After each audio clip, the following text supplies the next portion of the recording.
Danny, you're a freak who gets violent every time something doesn't go your way. She was about to yell at me, and I waited, listening to her complain. You'd think after 16 years the damn record would be broken. Besides, you've been gone her whole life. That hurt. Sandra stood like a victorious warrior, enjoying the capture of a trophy scalp or ear, depending on what kind of war she was fighting. In this case, she was fighting to keep me out of the ball, and she'd lost. I had loved her once. Hell, she loved me. At least that's what she said. I don't think I ever knew that for sure, but somewhere along the way, love turned into a fierce rivalry. You're the one who's been trying to keep me away from her for the last 16 years, I replied. Bullshit, the judge and everyone else has seen what you were and still are as far as I'm concerned. I didn't stand a chance. I remember the night I walked into the room after drinking half a fifth of something and found my wife with some idiot. I looked him in the eye and made it clear that he should leave, which he did.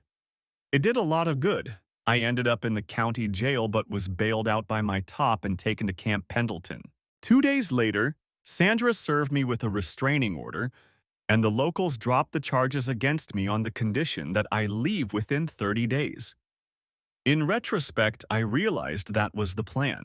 We'd broken up almost 6 months ago when she'd left me for the bastard she'd had fun with that night, but in this crazy world called California, she was perfectly capable of having fun with an entire battalion of recruits, if it mattered. In the end, she got everything. Not much, but she got sole custody of my daughter Jace, and I got orders to stay 1,000 yards away from the two of them, and that bastard Corey Taylor. Worst of all, she married the creep 2 months after our divorce was final. And while I was out of the house, she tried to get Jace adopted by Taylor. Luckily, the court required at least my permission, and I wasn't there to give it even if I wanted to, which I didn't. Anyway, I was totally screwed, and all I had left was a career as a Marine and a huge distance between me and my daughter. All I want to do is attend my daughter's graduation, Sandra, and then I'll get out of your way again and your fabulous life will continue. I thought I caught some expression on her face, and it lingered for another moment before we were interrupted. I want him to leave, Mom. We both turned toward the door, and my heart dropped as I saw my daughter Jace for the first time in almost 5 years. She walked over to us and reached out to give me a hug. Hi, Daddy. Hi, Jace. I couldn't speak anymore because of the tears and choking. Sandra tried to say something but was stopped. No more, Mommy. Next chapter.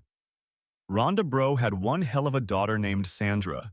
I met her at a diner in San Diego, swept her off her feet, and dragged her into a cheap motel room on the next street over. That was Friday night, and on Sunday we came up for air, and after a whirlwind courtship over bottles of beer and motel rooms, we were married 4 months later.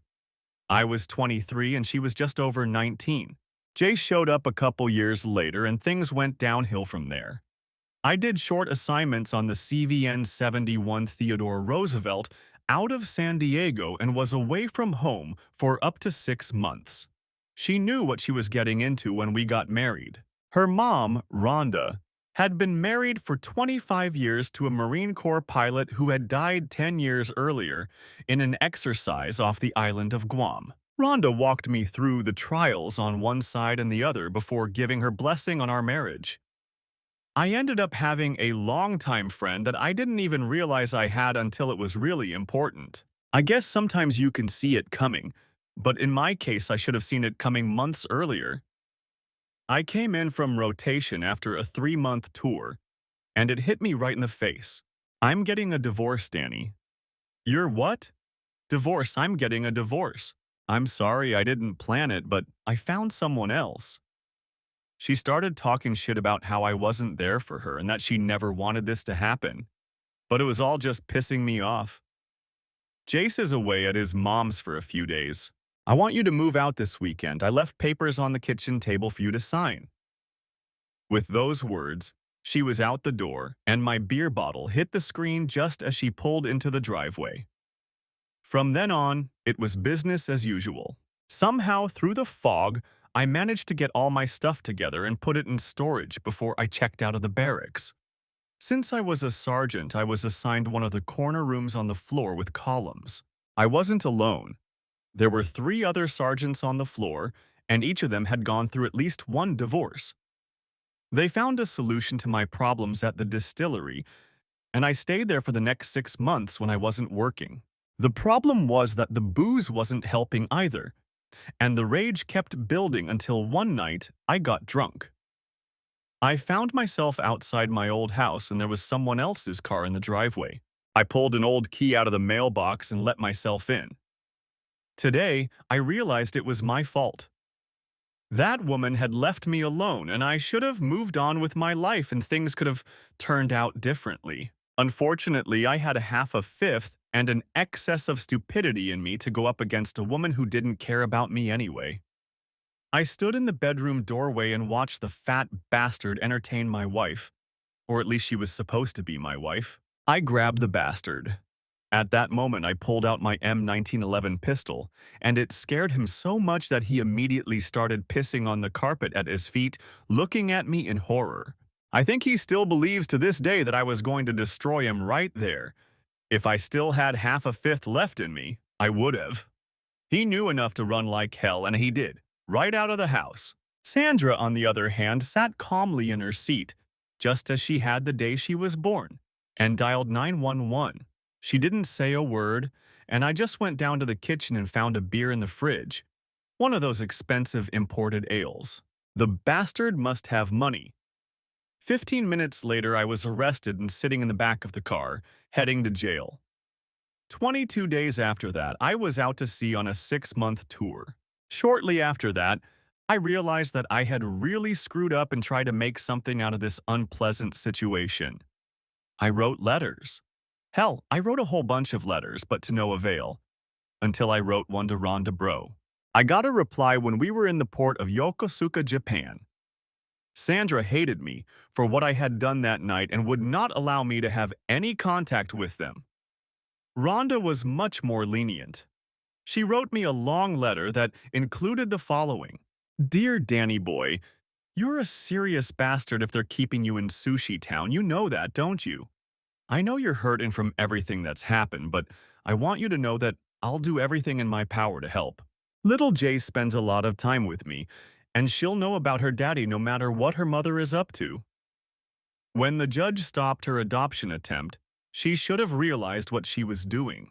When you're here at the base, I'll make sure you get to see your daughter. In the meantime, here are some pictures of her. I gotta go. Hey, stay away from all that weird stuff or you'll be eating shit you can't even pronounce. Love, Rhonda's mom. The pictures were precious, and Rhonda became as close to me as my own departed mom. For the next few years, that's how we lived. I'd stop by when I was in port and spend time with Jace. Rhonda wrote letters and sent me pictures. Then war came to my doorstep and everything changed. We had been in Afghanistan since late 2001, and I still hadn't been deployed. Instead, I continued my sea duty in an aircraft carrier group. The beginning of 2003 changed everything. In February 2003, I left Pendleton and landed in Kuwait. Rhonda kept in touch with me throughout my deployment, and when I returned to the States in mid-2004, I spent as much time with Jace as possible. This continued for the next few years. I went to Afghanistan and was shot at twice, the second time getting a star for carrying a Marine through a gunfire zone. I don't know what I was thinking. I was scared to death. Back in the States, I dated Jace for a while until I was talked into going to Paris Island to train recruits. Rhonda and I hooked up a laptop so that Jace and I could communicate and see each other, and things were good for a while. All the while, Rhonda kept Sandra in the dark. I don't know what she would have done if she hadn't disowned her mother. Rhonda never talked about it and Sandra never asked. Before coming back to the States for good in 2006, I did one more tour in Iraq and came back from there with the rank of machine gunner. I was lucky, considering that after an incident with an asshole that landed me in prison, I was demoted to corporal on Article 15. The next 4 years passed without much happening. I just wanted to get my 20s so I could get my ETS and get back out into the world. By that time, I had been in two, actually three conflicts, was wounded twice and awarded the Silver Star. I didn't think that was bad for a 38-year-old lowlife from Beaumont, Texas. About the time I retired, I stopped hearing from Rhonda and Jace. I ignored it for a while, but after a month, I tried to call Rhonda and found that her phone was no longer working. Sandra, it's me, Danny. I'm trying to reach Rhonda. She hung up, I called her back, and on the third try she picked up. Seriously, that's all I need. Mom died last month. There was a long silence before I decided to ask the next question. Can I talk to Jace? No, I want you to leave. My mom let you in the house for her own reasons, but my husband and I won't let you anywhere near us for a minute. She ended the conversation and I sat there, numb to the news. I loved Rhonda like the birth mother, and she was my lifeline in Jace's life. She was almost 13 now, but I had no way to contact her other than just showing up. I tried that, but all I got in response was that the ADA told me I should move on with my life and hire a lawyer if I didn't like it.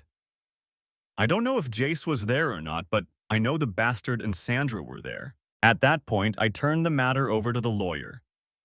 Being a free man, I did what freedom implies. I hit the road. I spent the next 12 months traveling around the United States and sending postcards to Jace every chance I got. I drank too much, spent 3 days in jail in Reno, Nevada. All that stopped when I married a casino worker on an Indian reservation in southern Oklahoma. Winona was the most uninhibited woman I had ever met. She was the complete opposite of Sandra. It was the perfect marriage, and it stayed that way for a year, until her real husband came along. Yes, she was already married and had committed bigamy when she married me. He was on an overseas tour with an oil company and was none too pleased when he walked into the house that used to be his home and found me eating scrambled eggs and cookies at his kitchen table. His wife and my wife were standing at the sink washing coffee cups. "Who the hell are you, bastard?" I don't know if he really wanted an answer to that question or not, but I got up from my chair before Winona could turn around. He clarified his question. "Did you entertain my goddamn wife?" The scale of the movie set needs to be clarified here. Brent Gustafson probably weighed around 280, maybe more, at 180 centimeters versus my height of 180 centimeters, and he was clearly not a fat guy. "She's my wife and has been for a year now. Who the hell are you?" I hesitantly replied. He looked at Winona standing next to the sink and back at me, before turning and walking back into the living room. It was the strangest scene I had ever been a part of. "Winona, I'm going to go get a beer. Take out the trash and explain everything when I get back or I'll rip his head off." With those words, the big guy walked out. With a concerned expression on her face, she sat down at the table. When she was done, all I had to do was shake my head and get dressed. About an hour later, I gathered my things and loaded them into the car. I would miss her, but I knew I would get over her quickly. Next chapter. I grew up in Beaumont, Texas, went to high school and enlisted in the Marines right after graduation, just in time for the end of Desert Storm. I soon found myself stateside, where all of the events I described above took place. Now I was back on home soil. One of the factories along the Neches River took me on as a laborer for the duration of the shutdown, and that suited me just fine. They took me on contract work, and I worked 80-plus hours a week while they made repairs and took vacation for the next 3 weeks. That brought in more than my Marine paycheck a month, and I had something to do on a regular basis. My experience with Winona had pretty much closed the door on future attempts at marriage, at least for the time being. Instead, I settled for a semi-exclusive relationship that met the needs of everyone involved. Lainey Johnson had 2 kids, an ex-husband who was still living with her for money, and she believed any shit the sprawling asshole spewed at her. Gullibility was her middle name. I don't know what she saw in me, but I appreciated her approval. Do you know how to fish, Danny? She asked me one evening. A little. Can you teach my two little ones how to catch catfish? They're asking, and their dad thinks the fish grow in the grocery store. So I became a fishing buddy for her 8-year-old boy and 6-year-old girl, Jimmy and Lucy. When I was a kid, we fished for catfish in the far tributaries of the Neches River. We had to go through the tides to stay in fresh water, but we always caught 2-3 pound channel cats. That's where I took the kids. They took to it very well, and we developed a good relationship. Kids aren't like adults in terms of holding back what's on their minds. Daddy is very angry with you, Mr. Danny, Jimmy said one morning as we were wetting the fishing line on the grassy bank. Why? Because Mommy and you are friends. Well, people need friends, you know. I'm sorry your daddy's mad at me. I'll talk to your mom about it, if that's okay with you. For most kids, life is pretty simple. Jimmy's mom had a friend. His dad was mad about it, and I had to take care of it. It was pretty simple.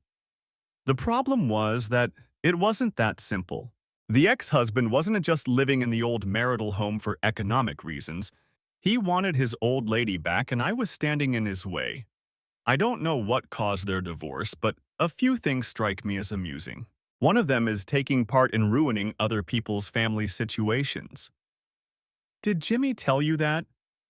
She exclaimed. Jesus. I couldn't keep from laughing, thinking that little Jimmy was in deep shit right now. Yeah, but that's not the point, is it, Lainey? His dad wants to try to get back with his mom. That's what it sounds like. Am I right? She fiddled with the buttons on her blouse for a while before answering. He keeps trying. I could tell by the sound of her voice that the guy had a good chance of succeeding, and I didn't want to get in the way of that. I knew I needed to pull away a little, but I also wasn't going to pass up the opportunity to at least touch this hottie one more time. When we were done for the evening, I asked her to decide what she was going to do about her ex. The relationship with him wasn't healthy, and the kids needed to be treated fairly, being that he was their father and all. Lainey got back together with him, but as far as I know, they never got married. I've never seen a handsome man like you eat so many blueberry pancakes in my life. Look, Cassie May, I'm going to call Gunny my blueberry boy. Carol's smile sparkled against her swarthy skin and eyes. She was the owner of Rose's Diner and probably the best short-order plate specialist in all of East Texas. Rose's served breakfast all day, and for me, few things were more satisfying than a stack of blueberry pancakes and fried sausage from Carol. Hey, Carol, when are you going to invite beautiful women to work here? I winked at her when I said that because Cassie May appeared from around the corner with my order. Cassie and I had been buddies with benefits for the past year, since Lainey had become a homebody again.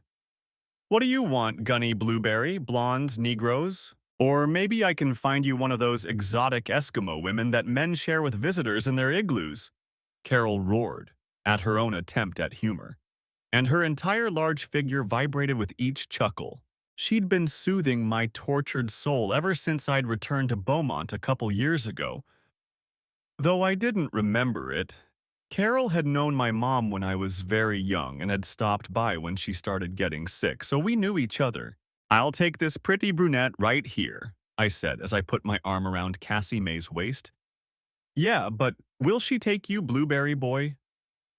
The jokes died down, everyone went back to their business, and another lunch was over. A few months later, I watched as perhaps the most beautiful ash blonde I'd ever laid eyes on drove her trailer up to one of the old playgrounds Carol kept in her backyard next to the river. From the way she handled the car, she didn't need help, but I offered and she agreed. So I helped her level the playground and bring in the utilities. If a man can be dazzled by beauty, Anne Benoit is just the right potion to help him do it. I quickly picked up a Louisiana accent, though she told me she'd come from Port Aransas a few months ago. Anne was in her early 30s, and Carol had hired her as a waitress and line helper on the morning and lunch shifts. As a man in his early 40s, I thought I was past the stage of amorous torpor, But it must have been a few more days after that I wandered around town in unrequited desire. Cassie noticed. All 4 years after I was discharged from the Corps, I wrote letters to Jace and sent postcards. At the same time, I had a lawyer trying to change the legal circumstances in my favor. Unfortunately, I learned that Mr. and Mrs. Huesos Taylor had been transferred to Germany, where the bastard was working as an AIFE store manager. Jace was apparently with them.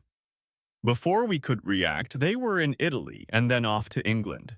I didn't hear anything more from my attorney until he informed me that they were back in San Diego. When school started, I received a packet of notices from the school system and the high school where Jace attended. Apparently, they were updating her records from her previous school and listed me as the contact person. Well, God bless Rhonda Bro once again. The school kept me in the loop, and when it came time for her graduation, I planned a trip to California to watch my little girl take her first steps into the adult world. My attorney had overturned old divorce decrees from years ago, though given the criminal charges I was facing, the judge was cautious. If I caused trouble, he'd grab my ass. Apparently, he thought even worse of the gun in that bastard's mouth than I did. In one important case, the lawyer really deserved his paycheck. He advised me to get the letter to Jace through the school, which I did. A week later, I answered her call. "Hey, baby, you have no idea how long I've been waiting to hear from you." Hardy was on the verge of tears. "Hi, Daddy. I got your letter at school. The counselor gave it to me. She thought it was from some scholarship. My counselor sent the letter in a packet with his charity's letterhead. I know your mom doesn't miss my letters, so we figured this would work. I'm going to go to your graduation if that's okay with you." Of course it was okay with me, so I was already making plans. I flew to San Diego, rented a car to get around, and checking into a motel, pointed it toward Rhonda Bro's old house where the Taylors now lived. Time doesn't stand still for some people, especially when your emotions are torn in 100 different directions. The last time I'd climbed those steps, Rhonda was still alive, and Jace was a 13-year-old girl just beginning her journey to becoming a woman. Then her mother had taken her away again, and the torment of my life had begun anew. "What do you want, Danny?" She looked well, but tired. The long years reflected in the crow's feet around her eyes. She still retained some of her sensual appeal, but it would have been useless to me. I was just surprised when she opened the door. "I just came to see my daughter, Sandra, that's all, and to let you know that I'll be attending her graduation tomorrow." "Why would you want to do that? You're not her father and haven't been for a long time." "Screw you, Sandra. I'm not here to fight with you. I'm here to see my girl." She paused as if considering what to say, but apparently decided to hell with it and lost her temper. "Danny, you're a freak who gets violent every time something doesn't go your way." Sandra shouted a few more obscenities, and I tried to calmly maintain some semblance of decorum, but finally just interrupted her and said, "All I want to do is attend my daughter's graduation, Sandra, and then I won't bother you anymore, and your fabulous life will continue." At that moment, her lips trembled, and if we had stood like that for a little longer, I don't know what would have happened. She didn't have time to utter a single sentence. "I want him to leave, Mom." We both turned and watched him enter the room, and as we hugged, Sandra tried to interrupt her with a disgruntled look, but he immediately interrupted her. "That's enough, Mom. You've done enough already. My daddy is leaving and nothing more." She was all grown up now, tall like me, but with her mother's hair and eyes and an infectious smile. I wasn't about to leave the foyer until Jace insisted, looking directly at my mother. "Grandma left me the house, Daddy, and now that I've turned 18, I get to decide who gets to live in it and who doesn't." She threw her mother a leering look, and that was the end of it. Sandra left the room and went upstairs, and the two of us stayed in the living room sipping iced tea. I learned that her stepfather had abandoned Sandra right after they returned from England and apparently ran off with a German woman he met while they were there. Sandra was left with an empty bag, and the two of them rented an apartment until the current tenants of Rhonda's house ran out of rent. There didn't seem to be any fairy tale life for the bitch to return to.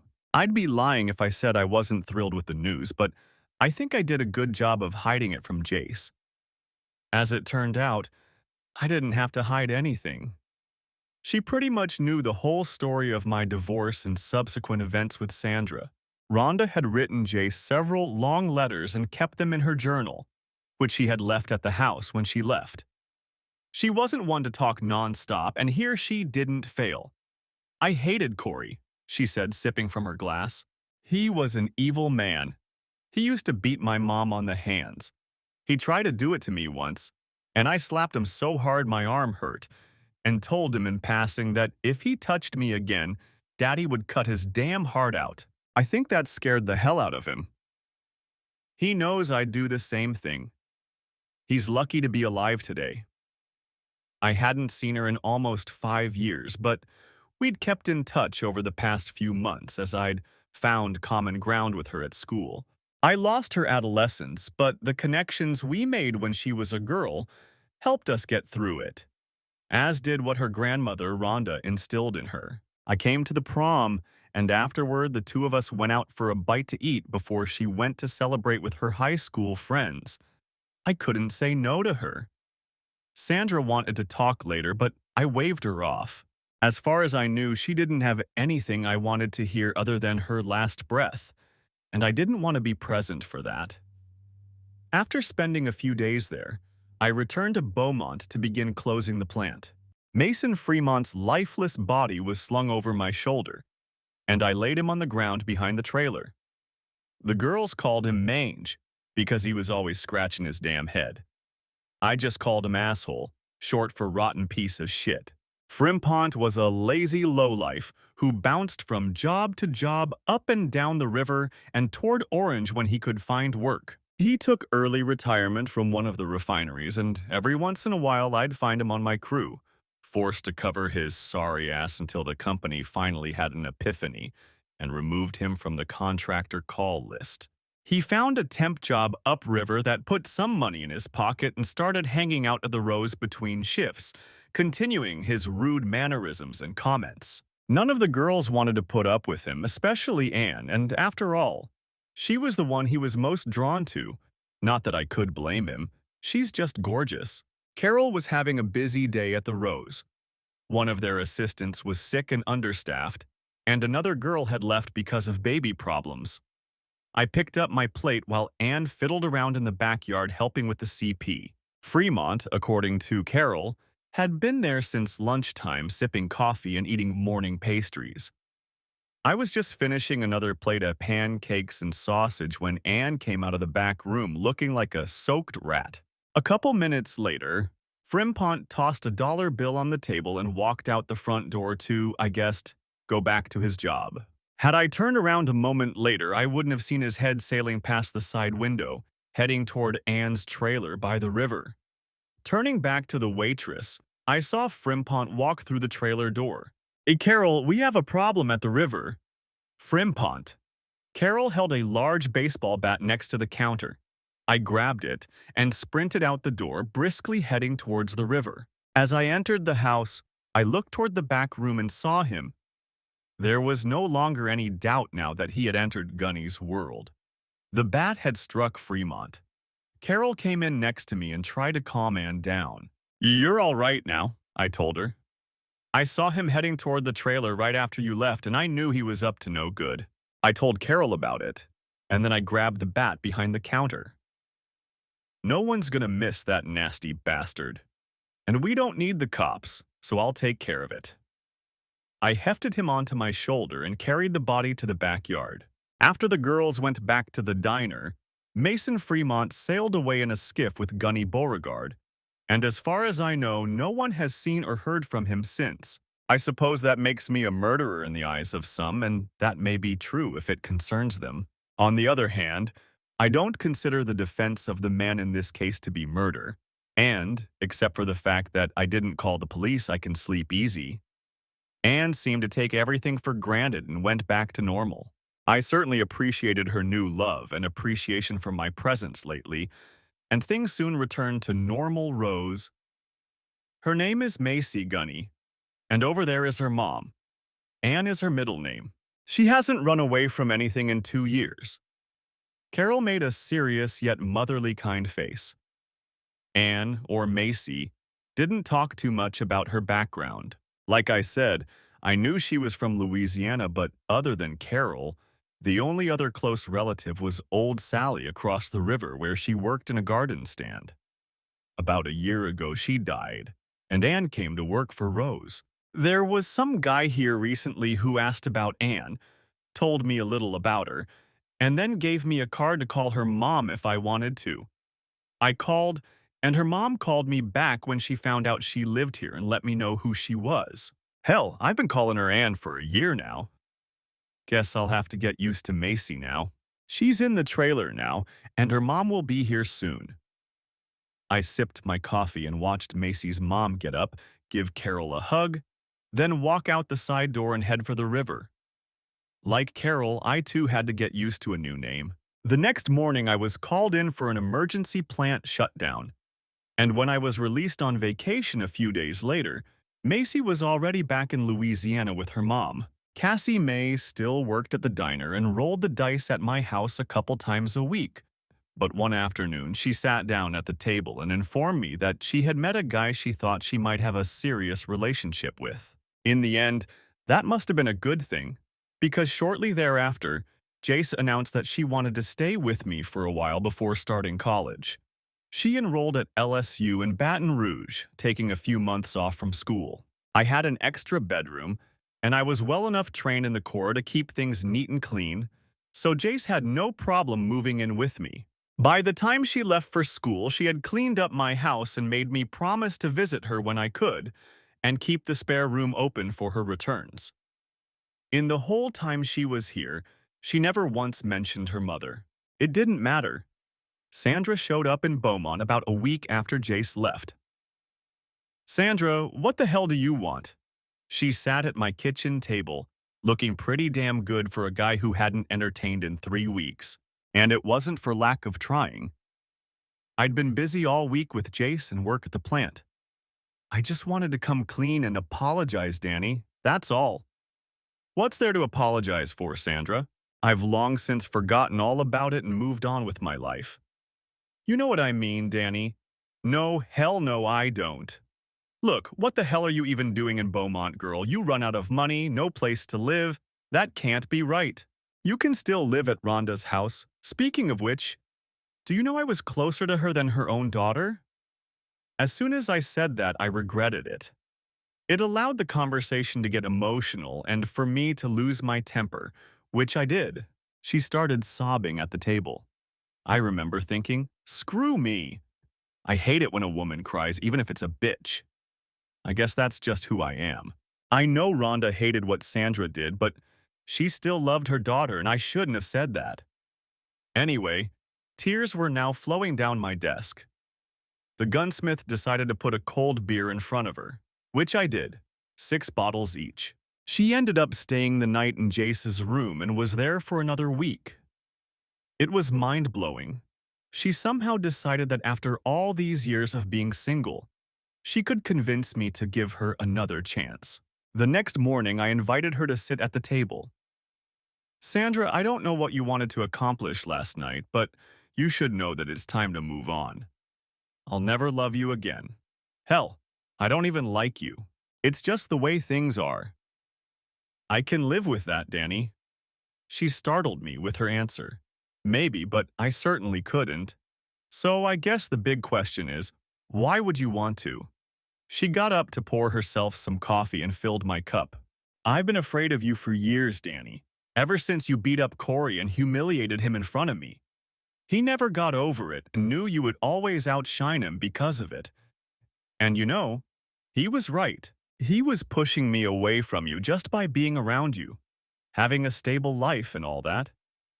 He was making good money, or so it seemed to me, but it was all for nothing. I couldn't stand the fact that you were constantly missing for months at a time.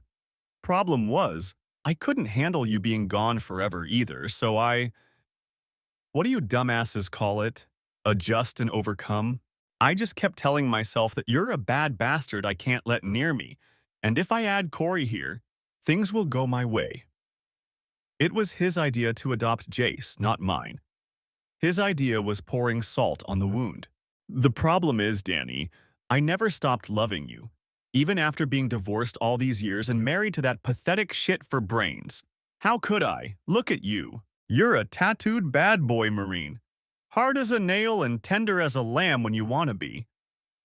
I watched her sit there telling me all this and realized that no matter how syrupy her story was, it was still bullshit to my ears. We were married for just over 4 years, Sandra. And that was a long time if you count the days and nights. I've had many women since then, one of whom I was even briefly married to. She raised an eyebrow at this revelation, but I didn't go into detail about my experience with Winona. You were here. You burned me, Sandra, and tried to make me feel bad.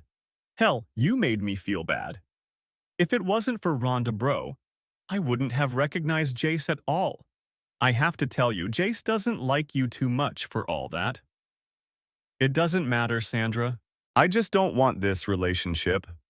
I've been very kind in letting you stay here, but you need to realize what you're doing and move on or go back to your old relationship. I'm not a part of this. You have to leave when I get back tomorrow. If you need money to go back to America's Finest, I can help. But you need to move on and figure out what you're going to do with the rest of your life. And certainly not here. With those words, I got up, washed my cup, grabbed my car keys, and walked out the door. I honestly don't know what the hell she was talking about other than wanting me to entertain her from time to time. Well, that's not true either. She wanted a fresh start. Damn it. When I returned the next morning after spending the night with Norma Lee, she was gone. There was a long letter on the dresser, which I filed away in a drawer and buried the ghost with a couple beers and a hamburger. Next chapter. Well, I'll be damned. Look at you, little girl.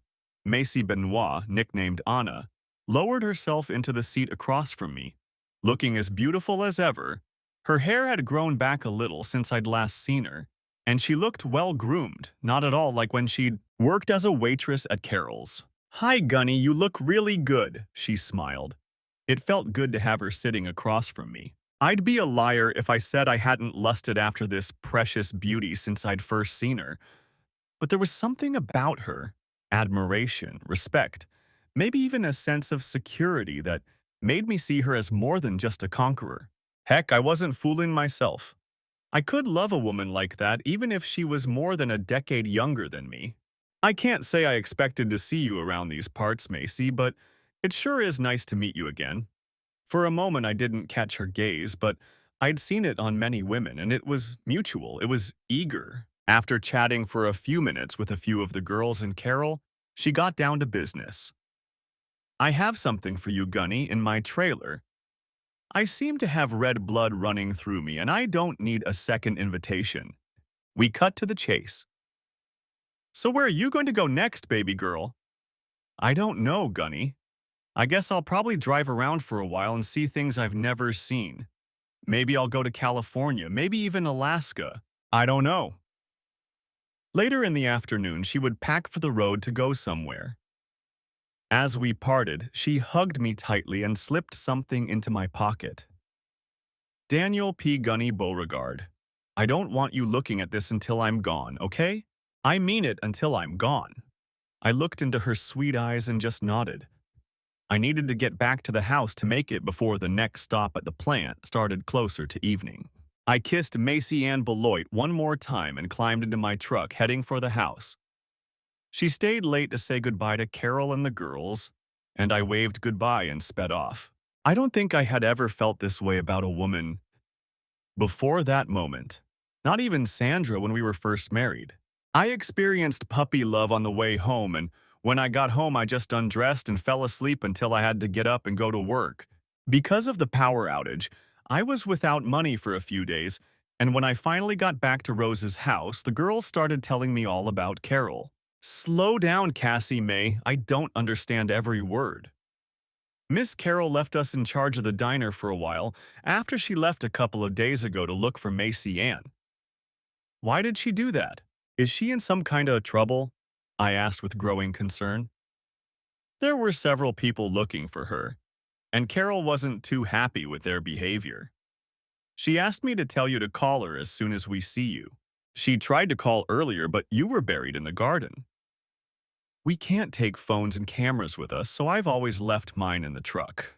And for the last 4 days, I've slept on site in the trailer, taking only short breaks between shifts.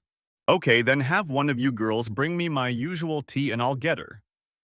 The girls sat down at the table, and while my order was being prepared, I called Carol. Gunny, thank God you called. I was so worried we wouldn't be able to reach you. What's wrong, Carol? It's Macy Ann. She's in a bind and I thought she needed some help. Can you get away for a while? Oh hell, of course you can. Look, you should come with us. Do you know where Lampasas is near Fort Hood? I grunted in appreciation. Okay, we'll look for you. Call me when you get closer. Oh, Gunny, did you look at what Macy gave you? It looks like she didn't. With those words, she left, and I watched Norma Lee bring my plate over to me, swaying her hips a little more than usual. You haven't been around here much lately, cowboy? Yeah, been working like hell. I'd completely forgotten about what Macy had slipped into my pants pocket that afternoon. I folded the jeans in a pile, and other than getting my wallet and keys out of them, they stayed that way in the wash. Later that afternoon, while packing a bag for a trip to Lampasas, I dumped the contents of Macy's gift onto a pillow on the kitchen table. Jesus Christ, I whispered, and made a slow whistling sound. On the table, glistening in the lamplight, lay about 150 gemstones, mostly diamonds, but also emeralds and rubies. These were not industrial rough-cut stones that I might find on a drill or saw blade. These were jewelry, 1 carat and up. I'm no expert, but there was a lot of money lying around on my old scratched kitchen table. I'm not a dressy, shiny man, but I know enough about what's going on to know that no girl from Louisiana, no matter how damn pretty she is, would stumble upon such a treasure while collecting gems on a beach somewhere in Texas or any other state. With a quick look around the internet, I estimated that the stones could be worth up to $1 million, at least at retail, but that's just a neophyte's guess in this area. I put the stones back in my bag and locked it in a sturdy box I kept in the barn. By the time I pulled into Killeen, Texas, it was late evening. Denny's restaurant on Fort Hood was sparsely populated, mostly soldiers who had come out of the few bars downtown to grab a bite to eat before returning to post. Carol, I'm at Denny's restaurant in Killeen. About time you got here. Did you go fishing before you started work? She was being a wise ass, but that was okay. Back on track, she gave me directions to where they were. Instead of Lampasas, they ended up in Copperas Cove, where they were staying with one of Carol's uncles. 20 minutes later, I pulled onto a long gravel driveway leading to a one-story house covered with stucco and standing among live oaks and mulberry trees. Cedric White was a retired sergeant major with 38 years in the U.S. Army, including 3 tours in Vietnam, several tours in Kuwait, Iraq, and Afghanistan, and most recently with the 1st Cavalry Division at Fort Hood. At the end of his service, he was promoted to division commander and decided to retire to stay close to his friends and the community he knew and served in. Carol and Macy were sitting in the kitchen with a few other men drinking beer when I walked into Cedric's house. "Gunny," was all she said before Macy jumped up from her chair and threw herself into my arms. "Thank you, Gunny Beauregard. I knew you'd come. And so did Carol." Glancing at Carol, I asked the pertinent question. "So what happened?" She nodded at Cedric. Cedric invited me to follow him, and the other 2 men joined us as we descended the stairs to the basement. 2 figures sat against the concrete wall, each with a burlap sack over their heads and their hands and feet securely bound. "They're not in the best shape right now," Cedric began, "but by morning, we'll know all we need to know about them." They pounced with guns on my niece, but Not here, but in Lampasas. Carol called me earlier and told me they were in trouble and needed help. Let's just say they shouldn't have gotten guns. There were four of us and two of them, and I'm sure they weren't prepared for the shitstorm coming at them. They both have addresses in New Orleans and discarded cell phones, and I know these bastards aren't popos. We went back upstairs, and after a few minutes, Macy and I went and sat outside on the patio. She tucked her legs up under her chin, and it took a lot of effort for me not to hold my gaze on the firm thighs that glistened in the moonlight that flooded the porch. "So what do you want to tell me about all this, Macy?" She looked at me, took a sip of her beer, and began to tell her story. "It's been going on for 3 years, I think maybe not that long, close. I caught my husband in our bed with a couple whores, and things went downhill, and a good friend got really hurt. My husband got caught working, or for hire, I don't know all the details. He got involved with a group of criminals, and they beat up a friend who was helping me. I ended up taking what I could and running away. That's how I ended up at Carol's." "And the diamonds?" I asked. "Oh, yes, they are." She smiled slightly. "They were in a safe I opened when I left. I had no idea about them, but I took everything in the box and whisked out of town on my tail.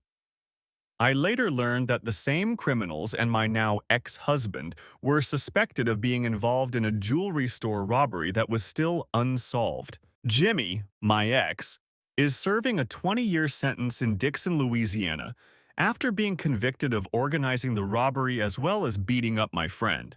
Hell, I sound like one of them right now, on my fingers.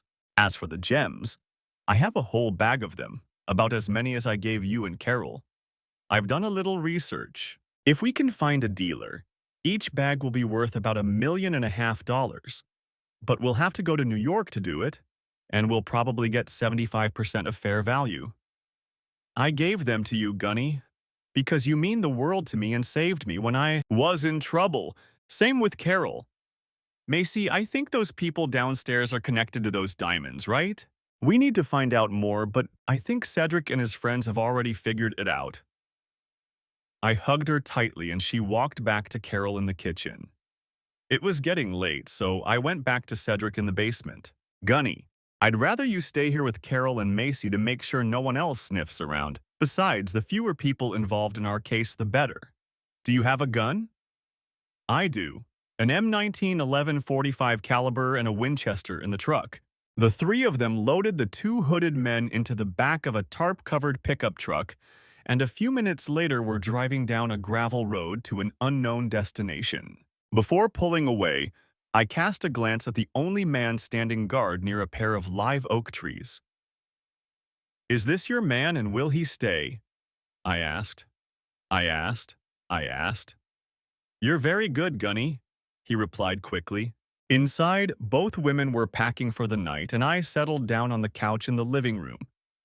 It was only a few hours until dawn.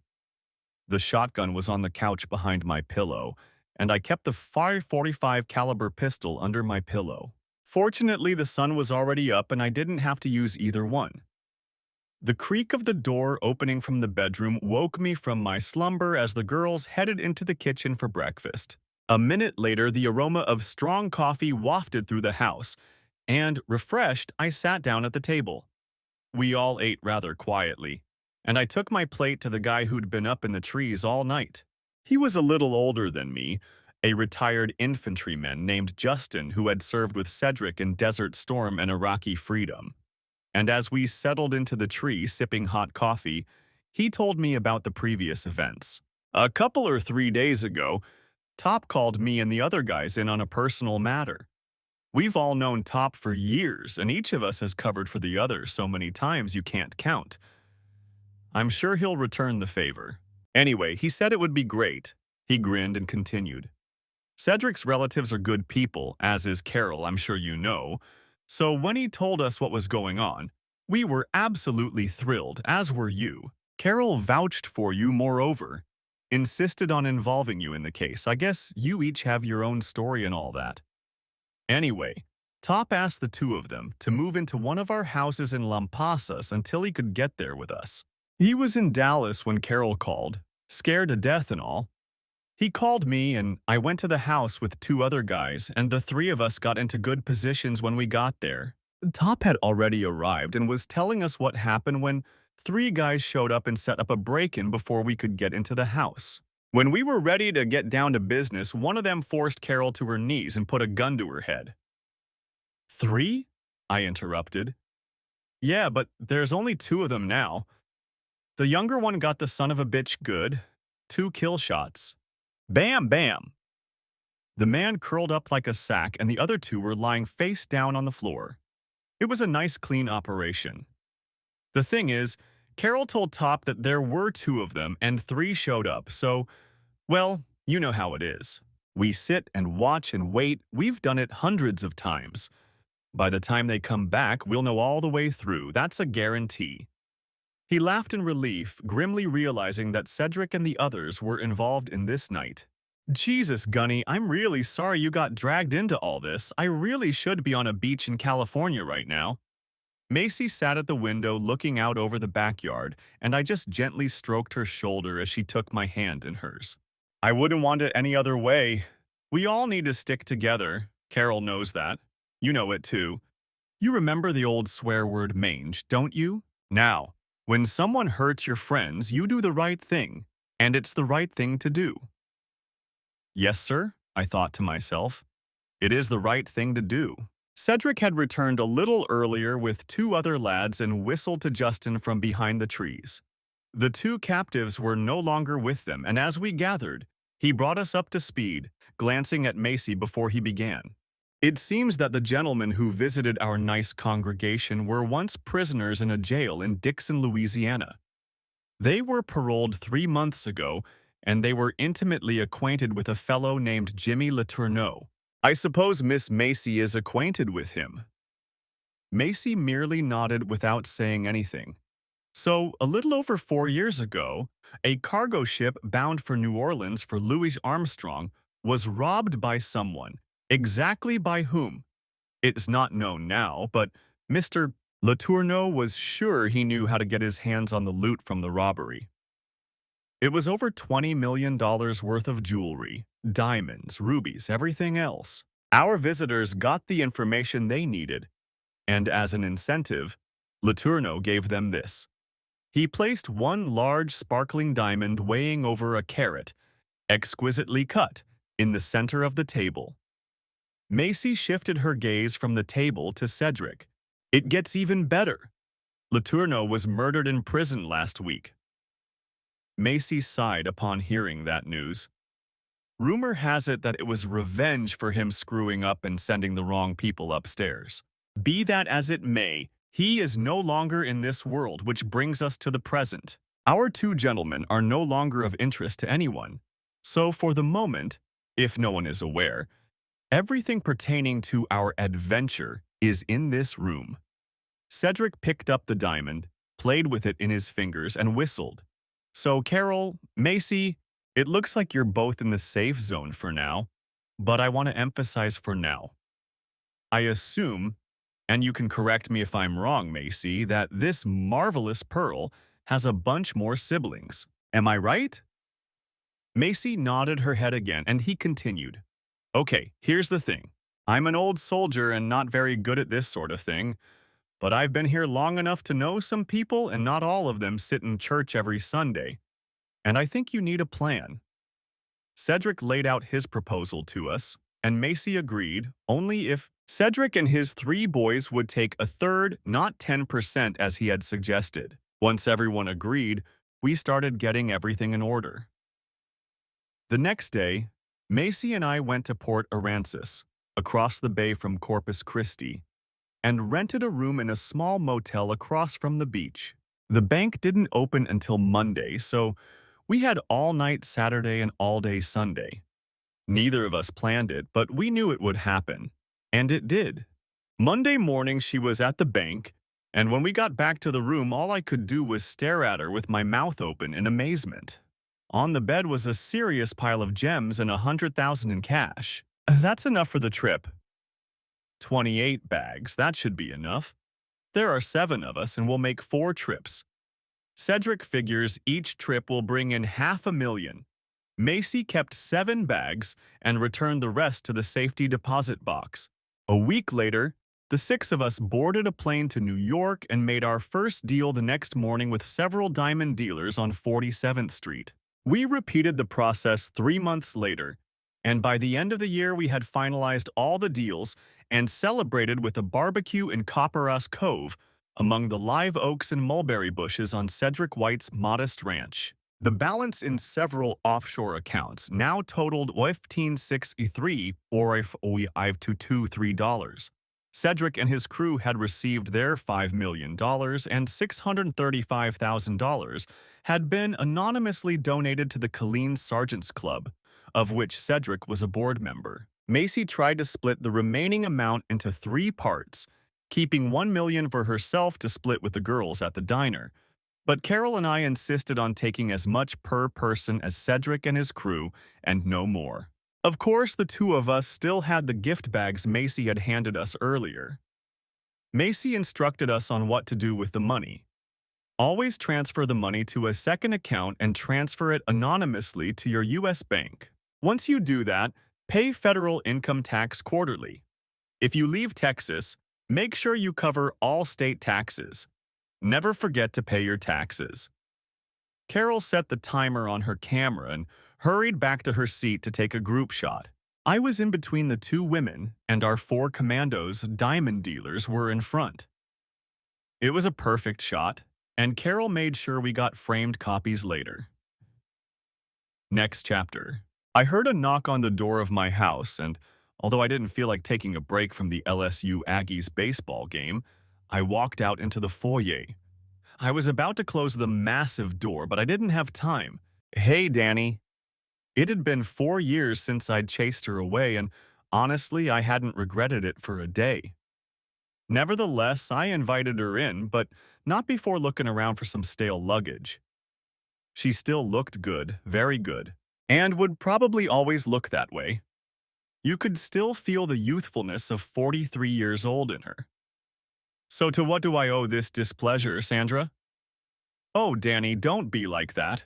You know you still love me." She even smiled at these words. Rather than argue with her about it, I simply asked what she was drinking and suggested she sit at the kitchen table, putting the game on record mode. "So, what do you need?" She frantically buttoned the buttons on her blouse and brushed a strand of hair away from her eyes. "I need somewhere to stay for a while." "No way in hell." "Danny, please, I'm serious. Jay sold Mom's house, you know that. And I just got a new job in Port Arthur." "What do you mean you got a job in Port Arthur? You left San Diego to come here?" "It wasn't exactly here in Beaumont, but just a short drive south on Sabine."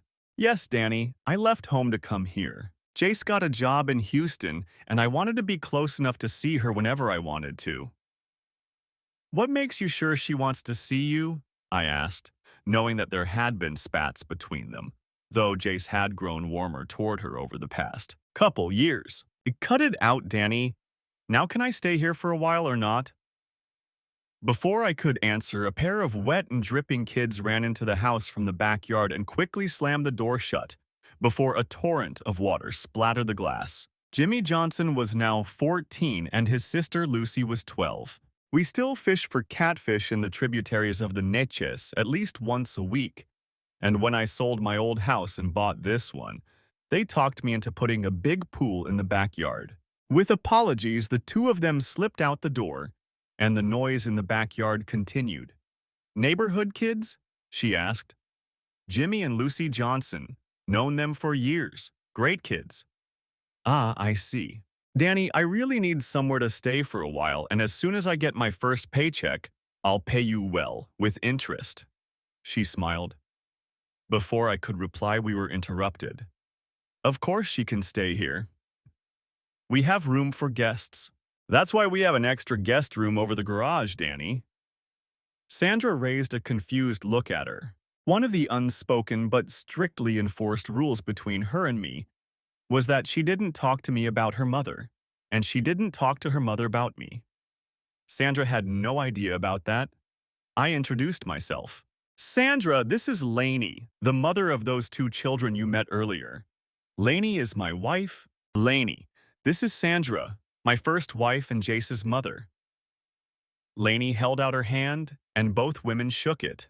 Lainey nonchalantly and Sandra a little awkwardly. Lainey took Sandra to show her the guest quarters, and I went to get the bags out of the trunk of Sandra's car. Jace, yes, she's here. Lives in the gatehouse. You'd better come and keep her occupied because I'll destroy her if I start drinking, and I'm looking at my 5th bottle of rum right now.